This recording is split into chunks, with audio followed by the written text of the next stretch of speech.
by making sure that you got a little bit of information about immigrants and crime in your cities. Let me ask each of the mayors, just yes or no, have any of you been made aware of any immigrant that has had 34 felony convictions that has still been able to roam around in your cities? Anyone? No, ma'am. 34 felony convictions. No, from the Congresswoman. immigrants.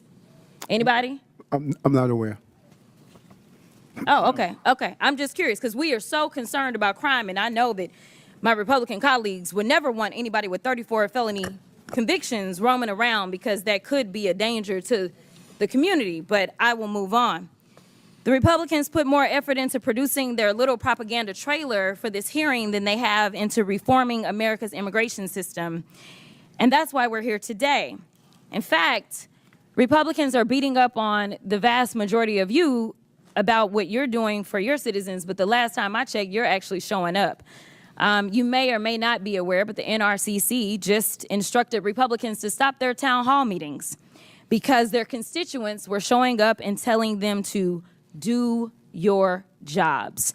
If I had to sum up some of what you have said thus far today, I would sum it up as you have been trying to tell them as politely as you can to do their jobs. In fact, we know that they have not done their jobs, and so they're trying to force you to do it for them by turning your local law enforcement officers into ICE agents.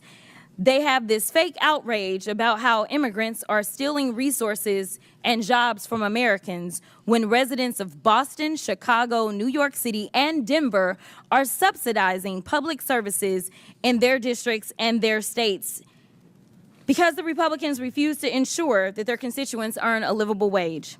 Look, they don't have a plan to fix immigration in America because they don't want to. Mass deportation isn't a plan. Arresting kids in schools or worshipers in church isn't a plan. But there are important points to discuss as it relates to immigration in America. So, Mr. Beer, in January, you testified before the Judiciary Subcommittee on Immigration, Integrity, Security, and Enforcement. During that hearing, we played a little game called Rhetoric or Reality. Do you remember that? I remember, yeah. Okay. Well, let's go ahead for round two, why don't we? Rhetoric or reality? Immigrants are a burden to the American taxpayers because they deplete our federal resources. That would be rhetoric. Correct. In fact, the Congressional Budget Office estimates that immigrants will lower U.S. deficits by a cumulative $1 trillion and increase the U.S. economy's size by nearly $9 trillion over 10 years. Is that correct? That is correct. In 2023, 47 million immigrants paid nearly $652 billion in taxes, $58.1 billion in taxes alone into Texas. Rhetoric or reality? During his first administration, Trump improved enforcement of U.S. immigration laws. He did not.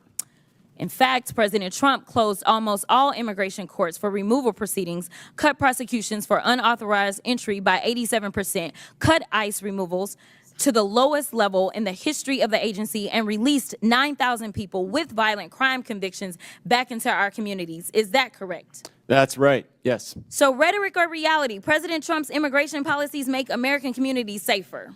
No, they don't make communities safer. In fact, nearly 100,000 unauthorized immigrants have obtained legal status through their cooperation with law enforcement.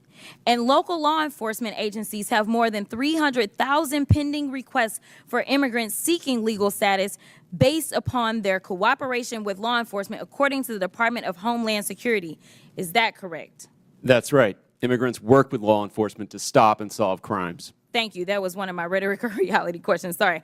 The question was immigrants without legal status can help stop crime. That's correct. Yes, right? that's correct. All right. And Mr. Beer, isn't it true that Republicans are threatening to illegally strip cities of law enforcement grants intended for local policing and public safety if they don't go along with Trump's immigration agenda? That's right. They want to redistribute the fiscal burden onto the Democratic cities and away from the Republican.